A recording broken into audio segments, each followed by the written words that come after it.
السلام عليكم، ازيكم يا باشمهندسين، إيه الأخبار؟ زي ما وعدتكم إن أنا إن شاء الله هاحل معاكم منهج الاستاتيكا الإعدادي هندسة. دي أول حلقة فيها وهنتكلم فيها عن الresolution 2 3D. هنحل شوية مسائل من شيت هندسة القاهرة. لو إحنا عامةً هنحل من الشيت لأ. أول محاضرة بس عشان هي محاضرة إلى حدٍ ما سهلة، فإحنا ما فيش عليها أسئلة من الملازم والكويزات وكده. هي based المسائل، بس هي كمسألة كاملة مبنية عليها فمش موجود. فإحنا هنحل كذا مسألة كده من الشيت. عامةً نظامنا هيكون إزاي، هنحاول إن إحنا نخلّي في الفيديو أول مسألة تكون مسألة سهلة جدًا، ما هي إلا طريقة بس أفهمك إحنا هنحل إزاي، أو أضبّط لك إيه، طريقة معيّنة إحنا هنسيستم بيها. بعدها ممكن تكون مسألة أو 2 مسألة متوسطة، ممكن تيجي في كويز ممكن تيجي. حلو، بعدها هنحاول نحل مسألة أو 2 في كويزات أو mid أو final السنين اللي فاتت. ممكن بقى في آخر الفيديو تكون مسألة high advanced، مسألة مش مستوى امتحان، يعني أعلى من مستوى الامتحان، لو الدكتور عايز يتقِّل عليكم بجد هيجيبها، أو عايز يدّي عليها bonus مثلًا، هتبقى أفكار تقيلة. كل محاضرة لأ، ممكن ما تلاقيش مسائل تنفع في كل محاضرة، بس نحاول إن شاء الله إيه، نجيبها لكم في كل محاضرة. لو الفيديو هيكون طويل فإحنا هنقسّمه لجزئين، إنما لو الفيديو ينفع كفيديو واحد فإن شاء الله هانزّله فيديو واحد. قبل ما نبدأ، اللهم انفعني بما علمتني وعلّمني ما ينفعني وزدني علمًا. عايزين نسمّي بالله كده ونصلّي على النبي وهنبدأ. بسم الله الرحمن الرحيم. أول حاجة هنتكلم فيها ما كناش قُلناها المحاضرة اللي فاتت، وهي إزاي نجيب الangles بتاعة فورس لو كانت في ال3D. مثال، هو دلوقتي مثلًا ادّى لك فورس وقال لك والله إن الفورس ديّة بتساوي 300 و400 500. حلو؟ مثلًا، فإحنا دلوقتي عايزين نجيب الألفا والبيتا والجاما بتاعتها. هنجيبها إزاي؟ أول حاجة هنعملها هنجيب الmagnitude بتاع الفورس، اللي هو هيساوي إزاي، زي ما قُلنا في محاضرة الأساسيات لو ما اتفرجتش عليها هاسيبها لك تحت في الdescription. هنقول 300 سكوير components و400 سكوير و500 سكوير، هيدّيك كام؟ هيدّيك 500 جذر 2. وزي ما قُلت لك هنحاول نحافظ على الأرقام بالجذر كده، مش عايزين نقرّب عشان التقريب بيبوّظ الدنيا في الآخر. فدلوقتي إحنا عايزين نجيب ألفا. ألفا هنجيبها إزاي؟ هتبقى shift tan إيه بقى؟ الcomponent على الmagnitude، اللي هو 500 جذر 2. حلو، كده إحنا جِبنا هتجيب shift tan الرقم ده، فأنت كده جِبت الإيه، الangle theta. لو عايزين الangle قصدي ألفا. طب عايزين نجيب البيتا.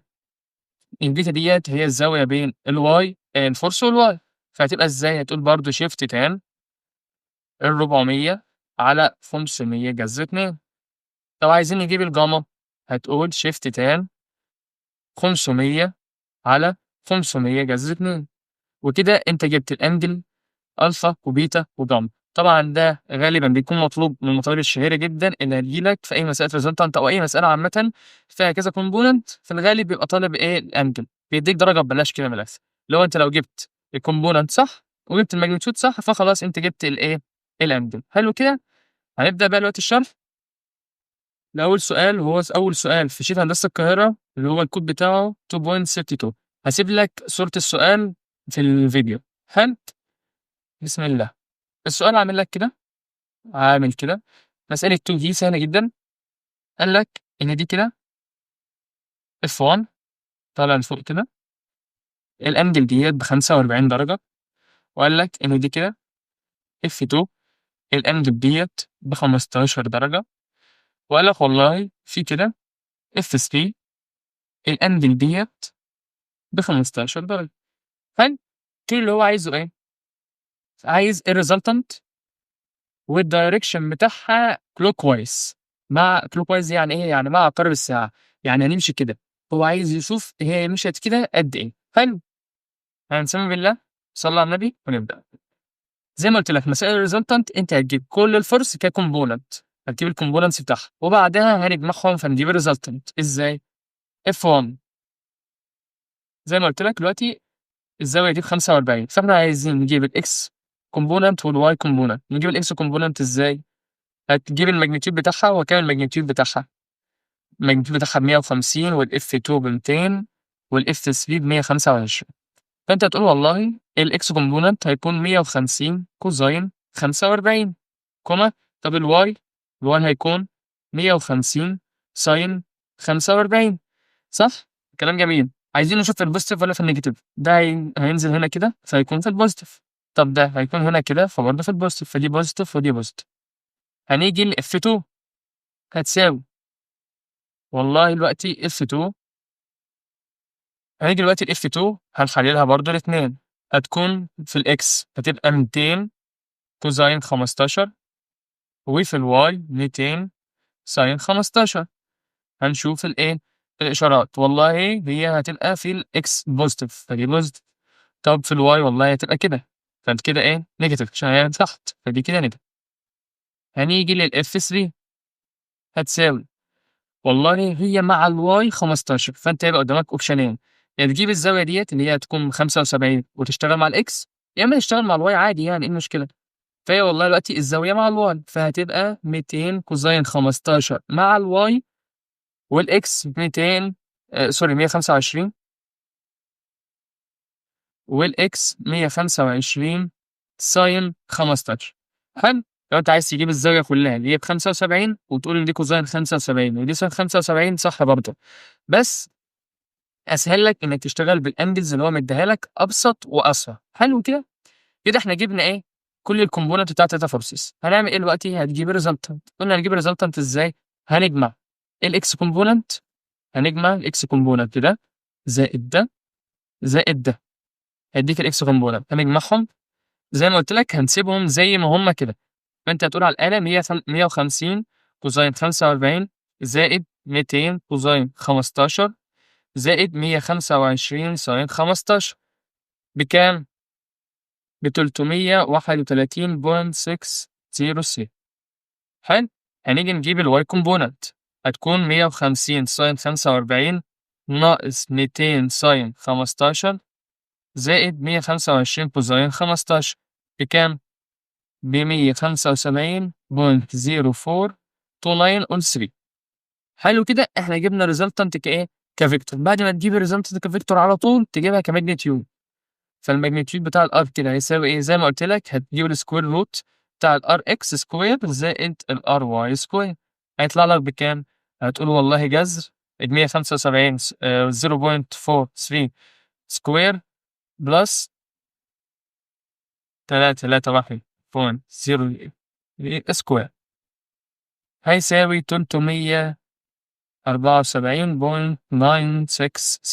حلو كده نيوتن، ده كده الmagnitude بتاعها. هو كان طالب الmagnitude بتاعها وكان عايز الdirection، طبعًا دي كسؤال مقالي، إنما في القاهرة بيكون الأسئلة اختياري. إحنا كده جبنا جبنا الmagnitude. طب الdirection بتاعها هنجيبه إزاي؟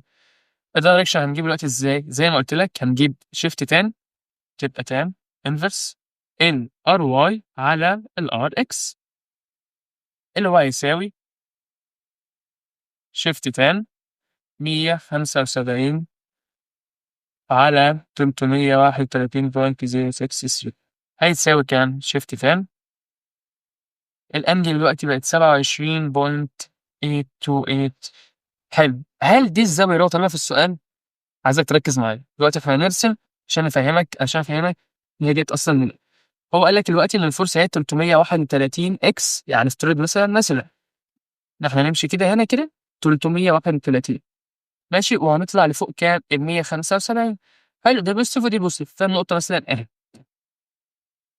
حلو، هنعمل لك simulation ليها، فالأنجل ديّة هي اللي ب27.828. حلو، هل دي الزاوية اللي هو عايزها؟ لأ، هو عايز clockwise. يعني إيه clockwise؟ يعني مع عقارب الساعة، يعني هو عايز يحسبها من تحت كل ده كده قد إيه؟ نحسبها إزاي؟ تقول والله 360 ناقص الرقم ده هتدّي لك إن الأنجل اللي هو محتاجها دي 332.171. حلو كده؟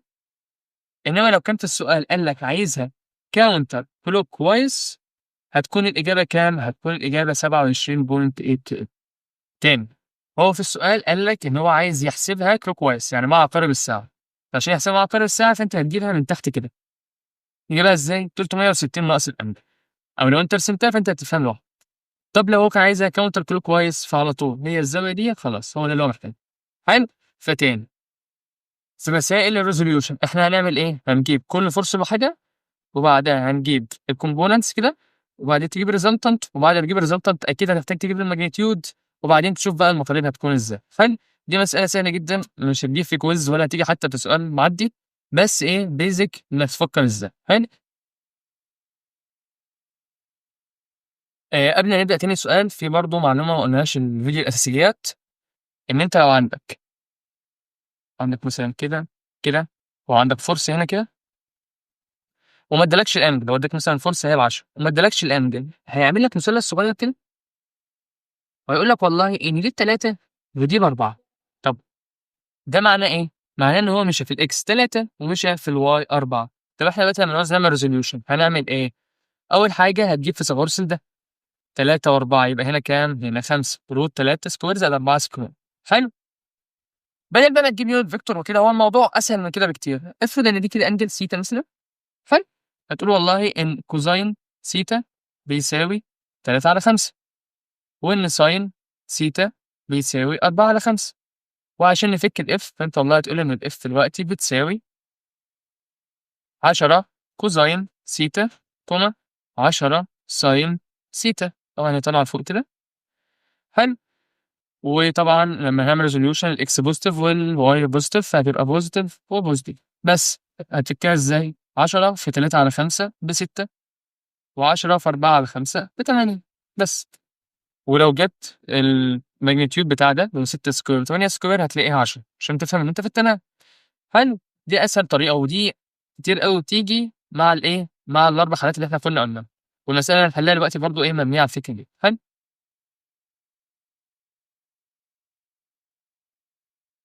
تاني مسألة هنحلها برضه هاسيبها لك فوق دلوقتي، هي الطول بتاعها 2.44.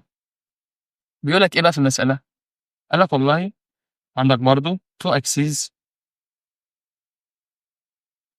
هنعمل F1 كده بالأسود. قال لك والله دي كده F1 والزاوية بتاعتها بألفا.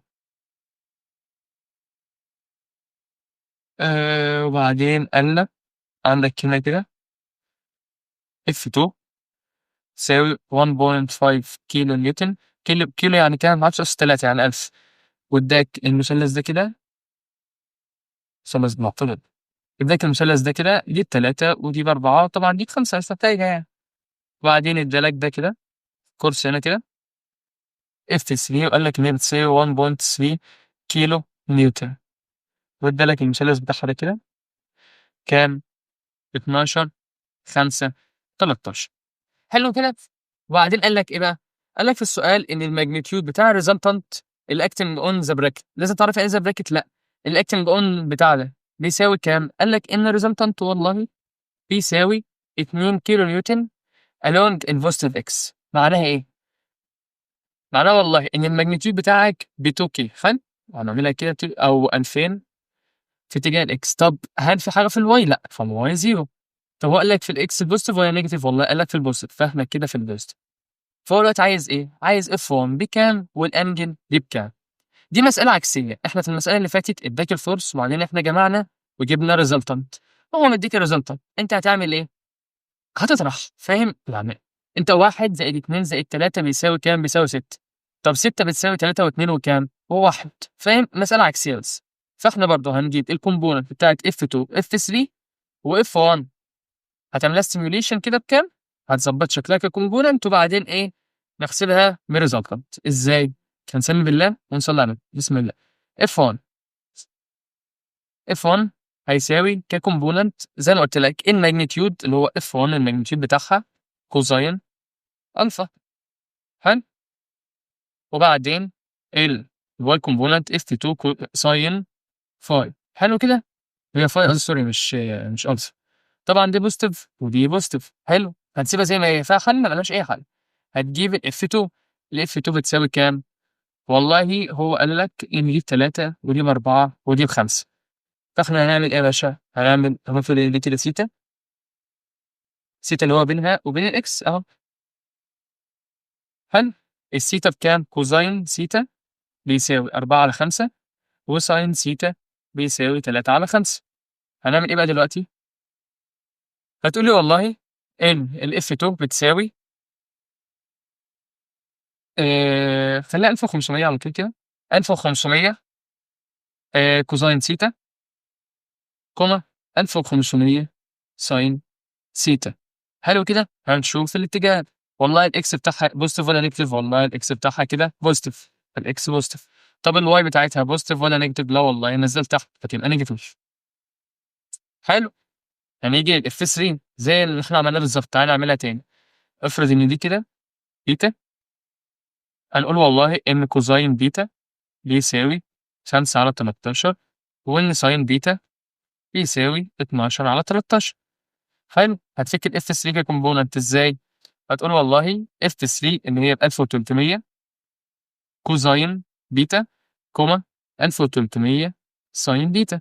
فيها مشاكل؟ لأ، يُفضّل إن أنت تخلّي دايمًا الأنجل مع الإكس عشان توحّد طريقة حلّها، ممكن تعملها مع الواي عادي برضه، بس الكوزين مكان الساين، بس أنا باقول لك عشان إيه، توحّد طريقة الحل. والله دلوقتي هنعمل إيه، هتشوف دلوقتي الإكس positive والّا negative؟ لا والله الإكس negative. حلو، طَب الواي؟ لا والله نازل تحت، يبقى الواي negative. ماشي، ممكن دلوقتي أنت تضبّطهم، يعني تعوّض بكوزين سيتا هنا وتعوّض بساين سيتا هنا وهكذا في البيتا، بس إيه، توفيرًا للوقت. والresultant إن هي مجموعهم بتساوي إيه، بتساوي 2000 و0. حلو، عايزك تبُص بقى وتركّز معايا، هنعمل إيه دلوقتي؟ هتقول والله إن F1x plus F2x plus F3x بيساوي الRx. جِبت حاجة جديدة؟ ما جِبتش أي حاجة، أنا قُلت لك والله إن الX component ده زائد ده زائد ده بيساوي الرقم ده، صح؟ F1x بيساوي إيه؟ F1 cosine phi. هنقدر نغيّر فيها حاجة؟ لأ. F2x بيساوي كام؟ 1500 كوزين سيتا، كوزين سيتا ب4/5، فيبقى 1500 في 4/5 بيساوي 1200. حلو، زائد F3x، F3x بسالب 1300 كوزين بيتا، كوزين بيتا ب5/13، يبقى سالب 500. قال لك والله بيساوي 2000. حلو، ودّي وعدّي وكده، فوصلنا إن F1 كوزين phi بيساوي كام؟ والله دول 700 هيروحوا هناك بالنيجاتيف، فتبقى 1300 نيوتن. كلام جميل، هنعملها تاني في الواي، هتقول والله إن F2y plus قصدي F1y plus F2y plus F3y بيساوي R1. هو أنا لازم أعمل كده؟ لأ، هو مش لازم تعمل كده، بس أنا باوريك الإيه، الطريقة، عشان لو سؤال مقالي برضه أنت لازم تعمل كده. حلو، هتبقى إزاي؟ هتقول والله الF1، هتقول والله F1 sin phi plus F2 sin phi بكام؟ سالب 1500 sin ثيتا، sin ثيتا ب3/5، فتبقى سالب 900، سالب 900 زائد سالب 1300 sin بيتا، sin بيتا ب12/13، بتبقى سالب 1200. ده بيساوي الRy اللي هي بكام؟ اللي هي ب0. حلو، ودّي وعدّي دول بكام؟ ب2100، فتبقى F1 sin phi بكام؟ ب2100 نيوتن. هنعمل إيه دلوقتي بقى؟ بقى عندك معادلتين في مجهولين، هتقسمهم يا باشا على بعض، فاهم كده أهو، كده أهو. أو أقول لك على حاجة عشان تسهيلًا للأمر يعني، إحنا هنكتب تحتها كده أهو F1 كوزين phi بيساوي 1300، وهاقول لك دلوقتي ليه، وهنقسمهم على بعض كده. حلو، فالF1 هتروح مع الF1، ساين على كوزين بكام؟ بtan، فتبقى بقت tan ألفا أو tan phi ب21/13. كمّل في الصفحة التانية. فدلوقتي إحنا وصلنا إن tan phi بقت بكام؟ ب21/13، فكده يا باشا أنت جِبت الإيه، جِبت الأنجل بتاعتك، فكده الأنجل تمام، كده أنت ناقصك تجيب الF1. هنجيبها إزاي؟ نرجع تعوّض في أي معادلة منهم، تعالَ كده نجيب معادلة. F1 كوزين phi ب1300، عندك دلوقتي F1 كوزين phi بيساوي 1300 نيوتن. هنعمل إيه؟ هنجيب الphi، هتقول والله دلوقتي shift tan 21/13 وما تقرّبش، هيدّي لك زاوية إن هي كام؟ 58.24. حلو، هتجيب والله كوزين الأنجل دي بكام؟ ب0 دلوقتي كوزين phi أنا باقول لك أنت ليه، بكام؟ ب0.5266. وشوية أرقام، سيبها كلّها زي ما هي، ما تكتبش الرقم ده، هتقول والله بقى دلوقتي 1300 على الرقم اللي إحنا عملناه الآن، وتفضل زي ما هو، فبقت دلوقتي إن الF1 بتساوي 2400 أو 90.817 نيوتن. فأنت كده يا باشا جِبت الF1 كmagnitude وجِبت الdirection بتاعها أو الأنجل اللي هو كان طالبها. بس كده، بس كده. وطبعًا الرقم منطقي، الكوزين فاي طلع الفاي قصدي طالعة ب24 وكسر، وهي فعلًا في الربع الأول، فإحنا كده إيه تمام. كده إحنا حلينا تاني مسألة. والله بُص عشان أكون صريح معاك، المسألتين اللي إحنا حليناهم دلوقتي يعني ما يجوش في الامتحان، ما يجوش في أي حاجة زي ما قُلت لك عشان ده 2D. ممكن يفيدوك في الequilibrium في ال2D في الاتزان. أنت برضه فاكره من تالتة ثانوي، بس إيه، يعني سؤال بالشكل اللي إحنا جبناه مش هييجي، بس الطريقة مهمة جدًا، تمام، عشان هي تقريبًا الاتزان، بس الاتزان بنضيف عليهم معلومة. دلوقتي بقى هنبدأ في ال3D resolution وعايزك تركّز معايا. حلو، زي ما قُلت لك أول مسألة هنحلها مسألة عادية جدًا، الكود بتاعها في الsheet 2.69 ماشي. بيقول لك إيه بقى، بيقول لك والله إن resultant force بتساوي كام؟ الكود بتاع المسألة الresultant force بيساوي -300 في اتجاه الI plus 650 في اتجاه الJ plus 250 في اتجاه الT. حلو، قال لك إيه بقى، قال لك أنا عايز الmagnitude والcoordinate direction الangles بتاعة الF. المسألة هاسيبها لك دلوقتي، عاملة كده، كده، كده، F1 طالع كده، زي كده F1 مش هيدّيك عنها طبعًا أي معلومات. F أو دي F بس، دي F اللي هي المطلوبة، وF1 عاملة كده. طبعًا هي لسه مش هتطلع بالضبط، يعني في الأشكال بتبقى أحسن. F1 بكام؟ ب750. تركيز بقى تركيز، هو مدّيك الزاوية دي كده، ادّاك الزاوية دي ب45 وادّاك الزاوية دي كده ب30 وبس. عايزك تبُص بقى وتركّز معايا. دلوقتي فاكر فيديو الأساسيات، المسألة اللي أنا شرحتها لك وقُلت لك إن دي مسألة الprojection، وقُلت لك إن دي من أكتر المسائل المشهورة اللي بتيجي، هي بقى الforce 1 هي دي projection، والمسألة دي مبنية على الفكرة دي. فكرة إيه؟ لو أنت ما شُفتش فيديو الأساسيات لازم تشوفه عشان مش هاقولها تاني من الأول. إحنا هنفترض إن ده كده مثلًا OA، وإحنا هنعمل هنا تحليل على مرتين، مرّة F1 مع الZ ومع الOA، ده كده أول مرّة الcosine والsine، وبعدين الOA ديّة هنعملها مع الX ومع الY. حلو، إزاي؟ عايزك تبُص وتركّز معايا. هتقول والله دلوقتي F1 هتساوي إيه، تعالَ كده بُص، دي 45. حلو، 45 دي هتخلّي لك إيه، هتجيبها مع الXY plane، هنكتبها تحت هنا كده أهي، OA هتساوي ال750 كوزين 45. أعتقد الموضوع سهل، قُلت لك هنعتبر إن هُم two axes الOA والZ. حلو، طبعًا هي هنا مش في الZ الpositive، هي هنا مع الZ الnegative عشان هي لتحت أهي.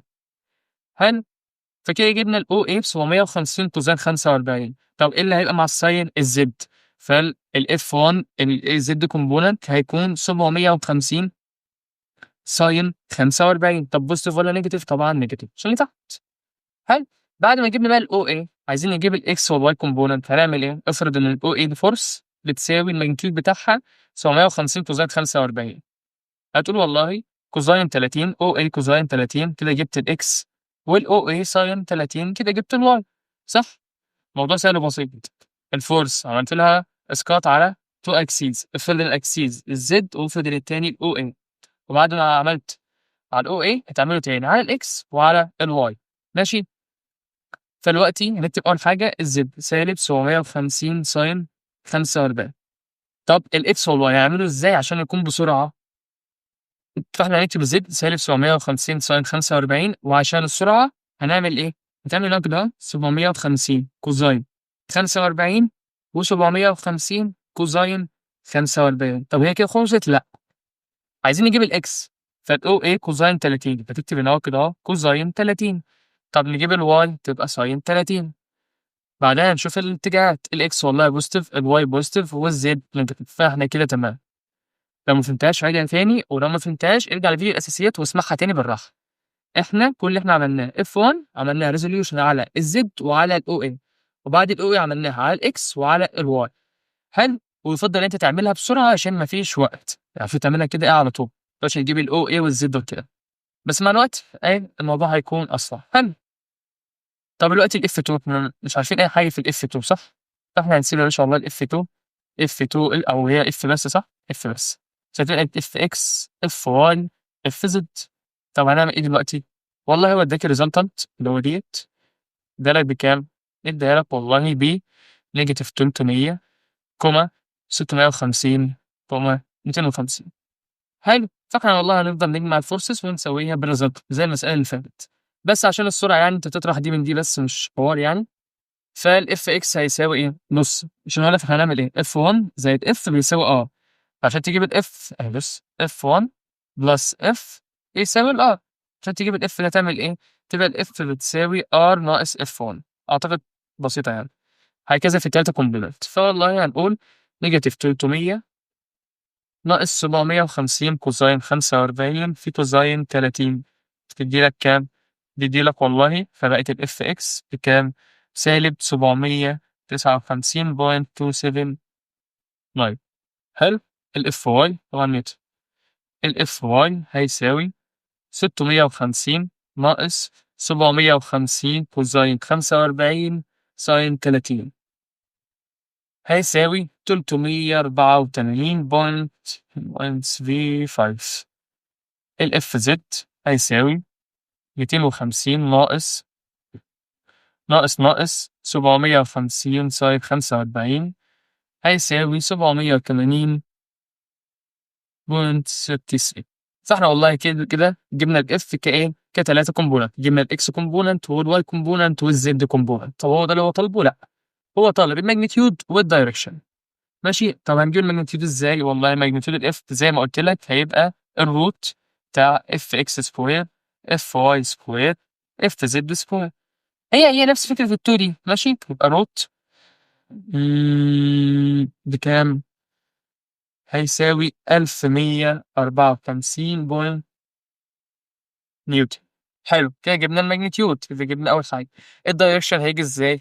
والله بُص، أنا هاجيب لك الألفا بس، أنا قُلت لك بتيجي إزاي لسه قايلها لك في أول الحلقة، إن إحنا هنقول ألفا بيساوي shift tan، shift tan بتتكتب كده، shift tan والله اللي هي -700 على الmagnitude كله اللي هو هيطلع معاك بكام؟ قُل والله shift tan والله الangle هتطلع معاك -33. هل ده صح؟ يُفضّل لأ، ومش هتلاقيها -33، فإحنا هنعمل إيه؟ إحنا فاهمين إن هي سالب، فإحنا هنشيل السالب تطلع والله معاك إن الزاوية ب33. هل 33 دي الإجابة؟ لأ، مش الإجابة، عشان دي سالب، فمعنى إنها سالب إن هي مش هتكون إيه؟ مش هتكون من 0 ل90، يعني مش هتكون حادة، معنى كده إنها هتكون منفرجة. زي ما افترضنا إنها هتفترض إن هي إيه؟ في الربع التاني، الربع التاني كنا بنحسبه إزاي؟ 180 ناقص الangle، دي نفس الفكرة. 33 غلط، أنت هتقول 180 ناقص 33، فهتكون معاك بكام؟ 146.77. هي كانتش 33 بالضبط، كانت 33 وكسر. حلو، فهي دي كده تبقى الإجابة الصح. تاني، إحنا ليه خدنا الزاوية دي وما خدناش الزاوية دي؟ عشان هنا في سالب، معنى إن في سالب إن الزاوية مش هتكون حادة، الزاوية هتكون منفرجة، فال33 أو أي زاوية حادة غلط، دي بالزاوية المنفرجة. فأنت هتشيل السالب من شُفت تاني وتطرح 180 من الزاوية، بس أنا كنت باقول لك أنت لو شِلت السالب هتطلع معاك إزاي؟ هتطلع معاك -33.